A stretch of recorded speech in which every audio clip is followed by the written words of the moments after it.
allowed to move freely again, and that was the importance of that sitting. We actually recorded it about 100 yards from where the wall used to be. So I gather, yeah. So really, this was just an effort by myself, if you like, but also together with a whole lot of people around the world who sent in their voices to send a message of support from free people to people who want to be free. Tell me about that, because you had so many diverse nationalities contact you, and I know you sampled voices and put it together. How did that work? Well, they just sent in, I mean, some of them, we couldn't use them, but because they were so noisy and they didn't quite sing in time, but the majority, were perfect, and we just slotted them in, because now you can do it all in digital on, Pro Tools, and so therefore we just lined them up, and then we suddenly, when the first time we heard it, we were just amazed how beautiful it was, this kind of, this moment. Which is kind of historic in a way, getting people to sing together, on a track through Facebook.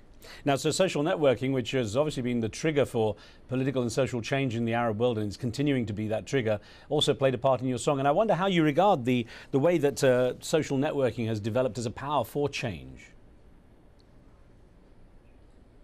Yeah, it's quite an amazing thing, that this sort of internet-generated initiation of a revolution, if you like, could only happen really in these times, with this kind of technology. So people are, using their mobiles, using their computers and their laptops to start something which is quite incredible, because, in fact, I was feeling quite disenchanted, because I was thinking, well, this virtual world, there were so many in this generation right now who are kind of living a virtual life, they're not quite real.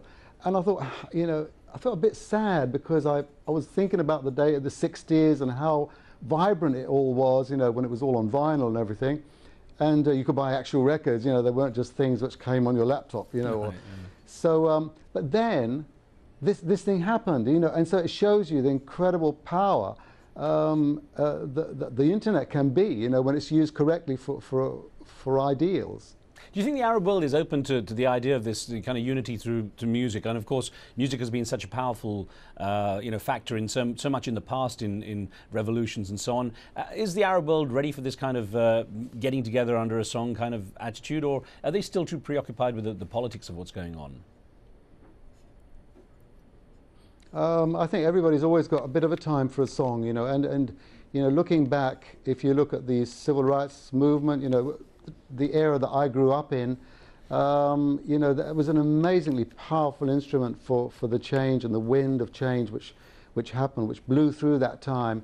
And we shall overcome. You've got the times they are changing, and even before that, if you look at the root of popular music today, a lot of it came from the sort of the cotton fields and the blues, which sort of was in a way a way in which people who are stuck in enslavement were able to sort of emancipate themselves, even if they couldn't do it through without chains. They could do it by singing. And so you got Take This Hammer by Lead Belly, and leading up to Chain Song and Strange Fruit. Right. All these things were incredibly important for people, to help change the world, or the world that they wanted to live in. And Yusuf, of course, it was 40 years ago that you, as Cat Stevens, released that huge hit, Peace Train. Let our viewers have a listen to that. Now I've been crying lately, thinking about the world as it is. Why must we go on hating? Why can't we live there? 'Cause out on the edge of darkness, there rides a peace train. A peace train, take this country, come take me home again. A peace train sounding loud, ride on the peace train. Come on, peace train. Peace Train from 40 years ago. It seems that theme of peace and unity lingers, of course, and across the decades. I want to get an email question to you, Yusuf, because we had quite a few viewers write in when they knew you were coming on, and some of them are, political questions as well. I want to get one to you from Saudi Arabia, from Abdullah Khan, who wrote in from Riyadh, who said, "These revolutions don't mean anything until American influence is eradicated from this region of the world." Is it as simple as that? America seems to have been out of this picture. It seems like it's a real people movement in the Middle East. Yeah, I think so, and this is quite an interesting point, that because, you know, people for a long time, you know, they believe in unseen forces. And forces, of course, there are sort of there are those kind of currents and things going on, and there are those conspiracies, if you like. But then the whole conspiracy theory, I don't believe in, because I believe in a higher power than just the power of a nation, you know, a very wealthy nation, very technically, you know, progressed nation. I believe there's another power that when people start to change, you know, there's a verse in the Quran, for instance, that says, you know, God doesn't change the condition of a people until they change that which is with themselves. So really, it's all in the hands of people and in the minds and in the hearts of people if they decide something. You know, and this movement for change, it does need leadership. I must admit, there is a point where you need someone to arise, you know, to define the moment. If you go back thousands of years, you'll see that we had prophets. You know, we had Moses, you know, leading the children of Israel out of Egypt from the grips of the Pharaoh. You know, but today, I suppose now it's the time where you're looking for leadership, and so that people can actually unite behind a vision. Now, of course, some star power helps, and we had a viewer who wrote in about the role that musicians can play, and this came in from Joseph Maguire, who wrote saying, I know you remember revolutionary singers like Bob Marley, John Lennon and Pete Seeger. Can you talk about the musician's role in youth movements and how music and poetry can be used to inspire and teach people?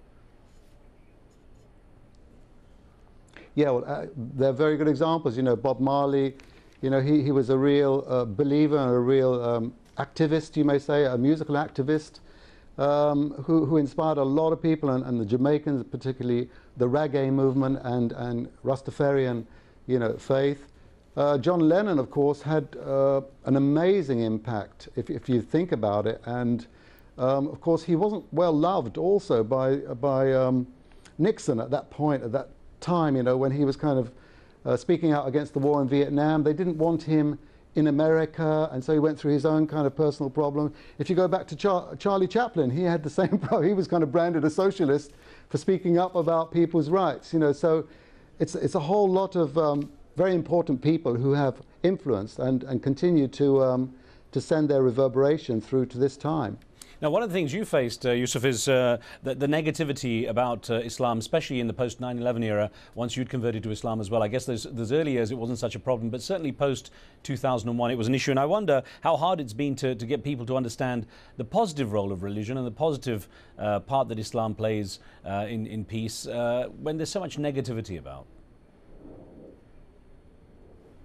Yeah, I mean, it's kind of ridiculous in a way, because, you know, of course, I had a pretty dim view of Islam before I started actually reading about it. So when you just listen to hearsay, you know, it's bound to be distorted. And what most people listen to today is hearsay, secondhand, and they haven't really studied the issue. When I read the Quran back in 1976, you know, I was just amazed how beautiful and how uniting this message was.